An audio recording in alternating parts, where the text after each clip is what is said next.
नाज़रीन आदाब, उर्दू चैनल में आपका खैर मकदम है। मैं हूं आपका मेज़बान मोहतशिम एहतशाम। पेश है आज की सुर्खियां।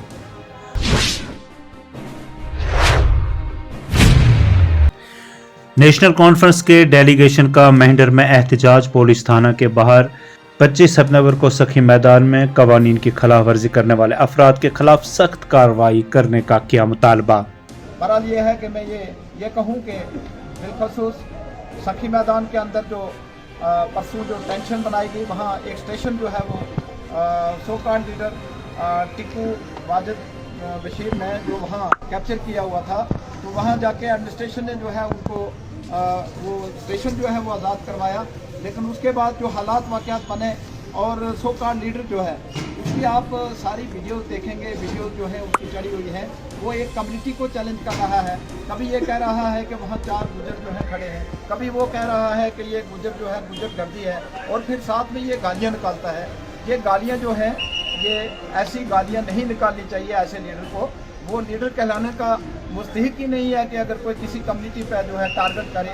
हमारी जैसे कि हमारी जमात ने यहाँ जब भी जो इलेक्शन लड़ा है बड़ी सेकुलर बुनियादों पर लड़ा है और सब कम्युनिटीज़ को साथ लेके हम साथ चले हैं, और इंशाअल्लाह ताला अज़ीज़ उसमें इंशाअल्लाह हमें लोगों ने कोऑपरेट भी किया है। लेकिन यह है कि ये अफसोस की बात है कि एक आदमी पर इतनी FIR लगी हुई हैं, जिसका एक वो खुद भी मानता है कि मेरे खिलाफ पता नहीं 1000 FIR लगी हुई हैं, बहुत FIR लगी हुई हैं। और फिर ये है कि इस किस्म की बातें करने, किसी कम्युनिटी को जो है टारगेट करके उसको गालियाँ देनी, ये कहाँ का इंसाफ है? कहाँ का ये कोई कहाँ की ऐसी कोई ये जमहूरियत है या उनका हक है ये गालियाँ निकालना? तो मैं एडमिनिस्ट्रेशन से ये मुतालबा करता हूँ कि ऐसे लोगों के खिलाफ कानूनी कार्रवाई करें। लीडर कहता है, और इस पुलिस के साथ साथ मैं ये समझता हूँ कि भारतीय जनता पार्टी को भी अपनी पोजीशन क्लियर करनी होगी। क्या है, भारतीय जनता पार्टी उसको जो है वो शील्ड कर रही है, वो ऐसी शील्ड दे रही है कि आज वो खुलेआम जो है एक कम्युनिटी को चैलेंज कर रहा है। और आज मैं ये समझता हूँ कि जब जहाँ एक एक पोलिंग स्टेशन जहाँ पे 800 वोट जो है, लगभग 800 वोट जो है वो एक कम्युनिटी का है, और 70 के करीब जो है एक कम्युनिटी का वोट है, वहाँ पे स्टेशन कैप्चर करके लोगों को टारगेट किया, हमारे नेशनल कॉन्फ्रेंस के एजेंट्स को जो है वहाँ से बाहर निकालने की कोशिश की गई। मैं ये समझता हूँ कि ऐसे अनासर जो हैं ये आवाम के लिए, और यहाँ पे जो एक इतिहाद था गुजर पहाड़ी का, उसको ख़राब करने की कोशिश की जा रही है। वरना इसके नतायज जो है पूरी रियासत के अंदर जो है वो भयानक नतायज बरामद हो सकते हैं, और आने वाले दिन जो है वो एडमिनिस्ट्रेशन के लिए मुश्किल तरीन दिन आ सकते हैं। अगर एडमिनिस्ट्रेशन ने किसी लहर तो लहर से काम लिया तो यकीनन इस पूरे इलाके में नहीं, मैं कहूँगा कि पूरी रियासत के अंदर जो है वो टेंशन होगी, और उस पर एडमिनिस्ट्रेशन को कंट्रोल करना निहायत ही मुश्किल हो जाएगा।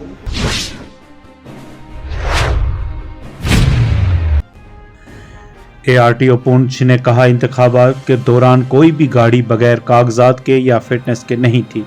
जुलास में जो हादसा हुआ वो इत्फाकन हुआ। इस गाड़ी के लवाजमात भी मुकम्मल किए गए थे। हाँ, हमें मालूम पड़ा था कि सोशल मीडिया में किसी ने ये स्प्रेड की थी रॉन्ग न्यूज़। ये रहे जो उस गाड़ी नंबर था JK 12-1301, और उसकी फिटनेस जो है 13 दिसंबर 2024 तक वैलिड थी। मेरा टोकन टैक्स उसका पेड था 31 मार्च 2025 तक, और इंश्योरेंस उस गाड़ी का जो है 11 अक्टूबर 2024 तक है, और रूट परमिट जो उसका वैलिडेशन है वो है 31 जनवरी 2028 तक, और उसका पोल्यूशन जो चेकिंग रिपोर्ट थी उसका वो भी 2 फरवरी 2025 तक। ये कुछ रॉन्ग इंफॉर्मेशन करके पब्लिक को स्प्रेड पता नहीं क्या करना चाहते हैं, और हम लोग उसके लिए नहीं थे। तो मैं यही बताना चाहता हूँ कि गाड़ी बिल्कुल इंटैक्ट थी, वैलिड थी। कुछ टेक्निकल ग्लिच उसका एक्सल की वजह से वो गाड़ी में प्रॉब्लम आ गई है, इंटरनल प्रॉब्लम थी गाड़ी की, तो उसमें कोई ऐसा नहीं था। गाड़ी थी, चेक करके भेजी गई थी, तो वो ही नहीं, सभी गाड़ियाँ जो है वो टेक्निकली और सभी की वैलिडिटी जो है, डॉक्यूमेंट्स जो है वो चेक करके ही उस पर लगाई जाती है। नेक्स्ट टाइम जब गाड़ी लगाते हैं तो उसकी पहले तो डॉक्यूमेंट वैलिडेशन करते हैं, और उसके बाद उस गाड़ी को चेक करके ग्राउंड्स में लगाया जाता है, देन डिटेलिंग होती है इनकी। और आपको बताएं कि इस पूरे उसमें जितना हमारा इलेक्शन प्रोसेस रहा, इसमें कोई भी गाड़ी जो है रेगलोन नहीं हुई है, एक्सेप्ट जो गाड़ी थी उसमें कोई टेक्निकल प्रॉब्लम आ गई थी एक्शन में, तो कोई गाड़ी ऐसी कुछ रेगलोन नहीं हुई सभी।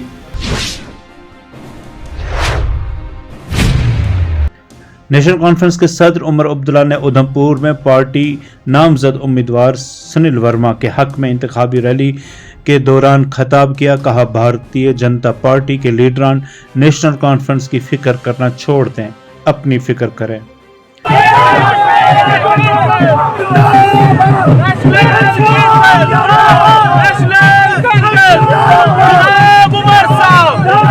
कांग्रेस जिसके साथ हम ये इलेक्शन मिल के लड़ रहे हैं, शायद ही कोई ऐसी पार्टी है जो इस इलेक्शन में नेशनल कॉन्फ्रेंस को निशाना नहीं बनाती। इस बात के बावजूद कि बहुत कम ऐसी सीटें हैं जहां पे हमारा सीधा टक्कर बीजेपी के साथ है। जम्मू में जिन सीटों पे हम लड़ रहे हैं वहां पे,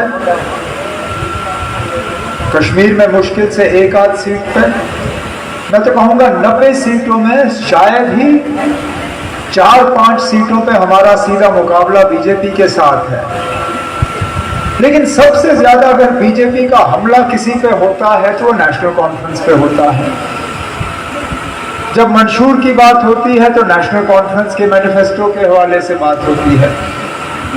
जब लीडरशिप के हवाले से बात होती है तो बीजेपी वाले सिर्फ नेशनल कॉन्फ्रेंस की लीडरशिप को याद करते हैं।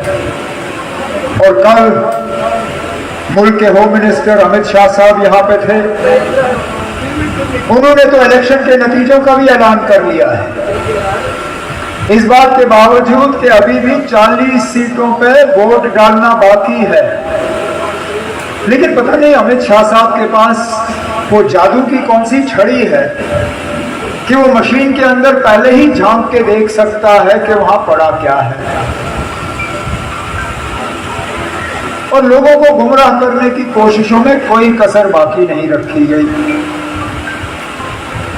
मैं तो अपने बीजेपी के दोस्तों को, साथियों को एक ही मशवरा दूंगा कि हमारी फिक्र वो कम करें और अपनी फिक्र ज्यादा। कि हस्ती मिटती नहीं हमारी, ठीक है ना। ये भी आप इतने साल हुकूमत से बाहर रहने के बाद भी अगर वज़ीर आज़म साहब, होम मिनिस्टर साहब मुझे याद करते हैं, क्या कहना चाहेंगे इसके बारे में? 2014 से पहले चुनाव बीजेपी जो आज जम्मू में हाल है, जो आज जम्मू में मिलिटेंसी है, जो आज जगह जगह हमारे बहादुर फौजियों को निशाना बनाया जा रहा है, उसका जवाब देना। बताएं ना, 2014 के बाद जम्मू में मिलिटेंसी क्यों फैली? पिछले 3 साल में अचानक मिलिटेंसी का ग्राफ ऊपर क्यों गया? कोई ऐसा इलाका नहीं है जम्मू का जहां हमले नहीं होते, चाहे वो चिनाब हो, पीर पंचाल हो, रियासी हो, कटरा हो, कठुआ हो, उधमपुर हो, सांबा हो, हर जगह ना कहीं आपको मिलिटेंसी की खबरें आ रही हैं। ये इनकी क्या फेलियर है? और अब ये तो आपको बीजेपी से पूछना पड़ेगा, क्योंकि इसमें भी वो एक आवाज में बात नहीं करते। जब जम्मू कश्मीर में बात करते हैं तो कहते हैं इसके लिए 3 खानदान जिम्मेवार है, लेकिन जब जम्मू कश्मीर के बाहर बात करते हैं तो कहते हैं इसके लिए पाकिस्तान जिम्मेदार है। अब मुझे बताइए ना, अगर हम जिम्मेदार हैं तो आप पाकिस्तान से बात क्यों नहीं करते हो? आप बाकी मुल्क में पाकिस्तान को दोषी क्यों ठहराते हो? जम्मू कश्मीर में आप हमें दोषी ठहराते हो। कहीं ना कहीं तो इसमें मतलब कोई कॉन्ट्रडिक्शन है। हम जिम्मेदार हैं तो ठीक है, कश्मीर में तो उनको दोषी ठहराते ही नहीं हो ना। जम्मू कश्मीर में आके पाकिस्तान को क्लीन चिट दिया जाता है। जम्मू कश्मीर में आके होम मिनिस्टर साहब, प्राइम मिनिस्टर साहब पाकिस्तान को क्लीन चिट देते हैं। अगर यहाँ से आपने पाकिस्तान को क्लीन चिट दिया है तो आप बातचीत क्यों नहीं कर रहे? या तो फिर हम जिम्मेदार हैं नहीं ना, या तो फिर पाकिस्तान जिम्मेदार है। तो ठीक है, जो आपने करना आप करिए, लेकिन मुल्क के बाकी हिस्सों में आप एक बात करते हैं, जम्मू कश्मीर में आके आप दूसरी बात करते हैं। कम से कम हम वो लोग हैं, चाहे हम कश्मीर में बात करें, जम्मू में बात करें या जम्मू कश्मीर के बाहर बात करें, हम एक ही बात करते हैं ना। बीजेपी की तरह हम अलग अलग जबान में बात नहीं करते। जो पहले 2 फेज इलेक्शन के रहे हैं, बीजेपी की परफॉर्मेंस कुछ खास रही नहीं, वो घबराए हुए हैं। हमारे इंटरनल रिपोर्ट्स के मुताबिक नौशहरा से भी उनका जो स्टेट प्रेसिडेंट है वो शायद अपनी सीट बचा नहीं पाए। ऐसे हालात में जाहिर सी बात है कि बीजेपी हमें जो है निशाना बना रही है। पीडीपी सदर महबूबा मुफ्ती ने त्रिगाम सोपुर का दौरा किया। कहा, जम्मू कश्मीर में कोई एक पार्टी सरकार नहीं बना सकती, यहाँ मिलीजुली सरकार बनेगी और पीडीपी के अमल दखल के बगैर सरकार नहीं बन सकती। बीजेपी की सरकार तो कतई नहीं बनेगी, किसी भी सूरत में नहीं बनेगी। यहाँ एक मिलीजुली सेकुलर सरकार बनेगी और पीडीपी के बगैर कोई सरकार नहीं बनेगी। बस वो मैंने बता दिया। इसलिए हमारी पार्टी को तोड़ा गया, 40 हमारे लीडर पार्टी से निकाले गए। नेचुरली पार्टी कमजोर हो गई, मगर आज जब हम असेंबली में लोगों का रुझान देखते हैं, क्योंकि लोग समझते हैं पीडीपी एक वाहिद जमात है।